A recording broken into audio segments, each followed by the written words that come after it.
సంజీవిరెడ్డి గారి సవిత అనే నేను శాసనసభ సభ్యురాలుగా ఎన్నికైనందున శాసనం ద్వారా నిర్మాతమైన భారత రాజ్యాంగం పట్ల నిజమైన విశ్వాసం విధేయత చూపుతానని, భారతదేశ సార్వభౌమ అధికారాన్ని సమగ్రతను కాపాడుతానని, నేను స్వీకరించబోయే కర్తవ్యాన్ని శ్రద్ధశక్తులతో నిర్వహిస్తానని దైవ సాక్షిగా ప్రమాణం చేస్తున్నాను.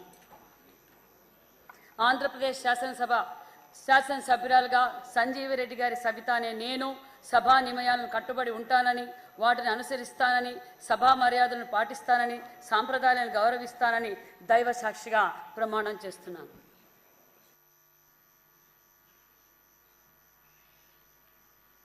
డాక్టర్ శ్రీ బాల వీరాంజనేయ స్వామి డోలా.